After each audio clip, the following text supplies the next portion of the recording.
The Black Death may not have been spread by rats, according to a new study claims. Researchers Samuel Kahn and Philip Slavin have called into question the role rats played in spreading the plague. The Black Death ravaged Europe between 1347 and 1353, killing millions of people. Plague outbreaks in Europe then continued until the 19th century. One of the most commonly recited facts about plague in Europe was that it was spread by rats. In some parts of the world, the bacterium that causes plague, Yersinia pestis, maintains a long-term presence in wild rodents and their fleas. This is called an animal reservoir. While plague begins in rodents, it sometimes spills over into humans. Europe may have once hosted animal reservoirs that sparked plague pandemics, but plague could have also been repeatedly introduced from Asia. Which of these scenarios was present remains a topic of scientific controversy.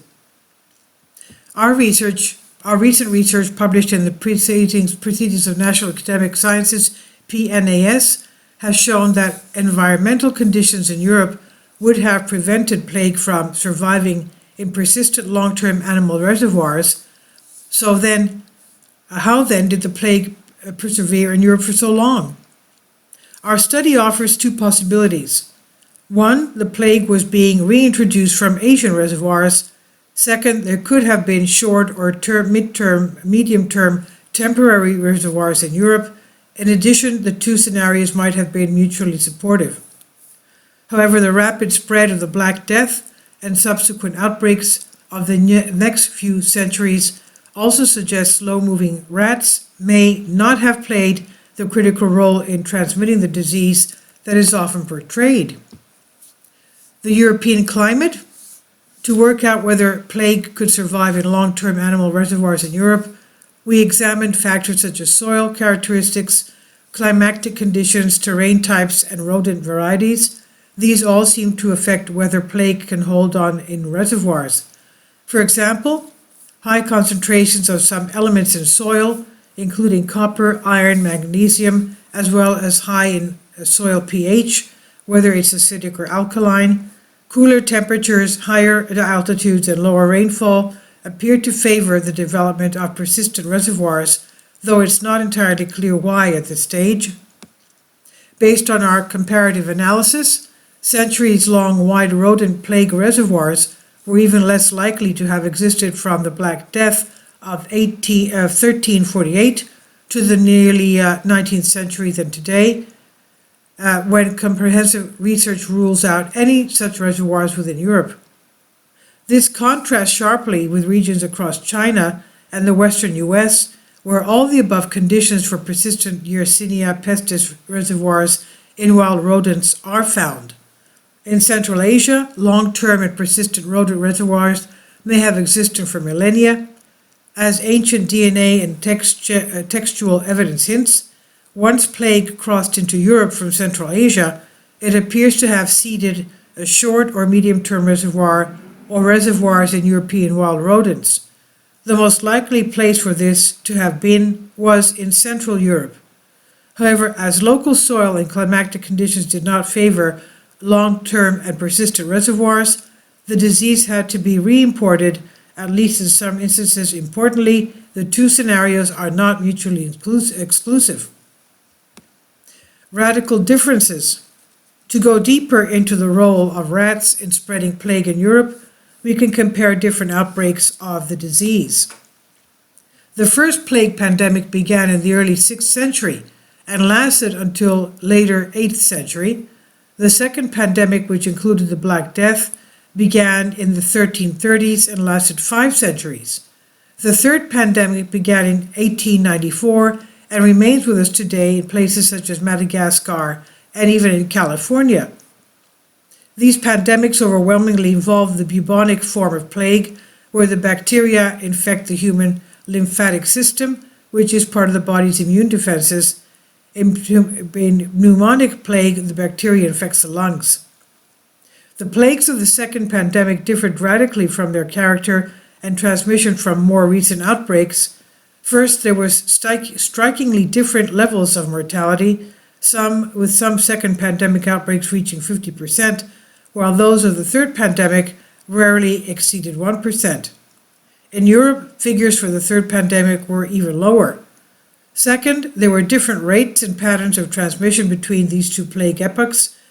There were massive differences in the frequency of speed of transporting goods, animals, and people between the late Middle and Ages and late today, or the late 19th century. Yet the Black Death and many of its subsequent waves spread with astonishing speed. Over land, it raced almost as fast each day as the modern outbreaks do over a year. As described by contemporary chroniclers, physicians, and others, and as reconstructed quantitatively from archival documents, the plagues of the second pandemic spread faster and more widely than any other disease during the Middle Ages. Indeed, they were faster than in any period until the cholera outbreak from 1830 or the great influenza of 18 to 20.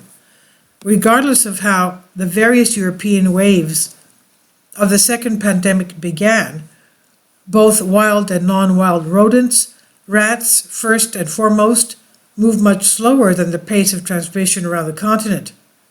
Third, the seasonality of plague also shows wide discrepancies. Plagues of the third pandemic, except for the rare ones, principally of pneumonic plague, have closely followed the fertility cycles of rat fleas. These rise with relatively humid conditions, although lower rainfall is important for plague reservoirs to first become established, and within a temperature band between 10 degrees Celsius and 25 degrees Celsius. By contrast, plagues of the second pandemic could cross winter months in bubonic form, as seen across the Baltic regions from 1709 to 1713, but in Mediterranean climates, plagues from 1348 to the 15th century was a summer contagion that peaked in June or July during the hottest and driest months. This deviates strikingly from plague seasons in which regions in the 20th century, because of the low relative humidity and high temperatures, these months were then the least likely times for plague to break out among rats or humans. These differences raise a crucial question about whether the bubonic form of the plague depended on slow-moving rodents for its transmission, when instead it could spread much faster, more efficiently directly from person to person. Scientists have speculated that this could have occurred because of ectoparasites, fleas, and possibly lice, or through people's respiratory systems and through touch. Questions such as the precise roles played by humans and rats in past plague pandemics need further work to resolve, but as shown by this study and others, major steps forward can be made when scientists and historians work together. This is by Samuel Kahn, Professor of History, University of Glasgow, and Philip Slavin, Associate Professor of History, University of Stirling. It was published from the Conversation under Creative Commons, and it's on Unexplained Mysteries by T.K. Randall. Please leave your comments. Thank you for your support. Kindly support my Patreon account. The daily posts are 5 videos daily, and they are totally different from what I have on my YouTube channel. Thank you so much for your support and that you find all my content so interesting. You'll find the Patreon account details in the description box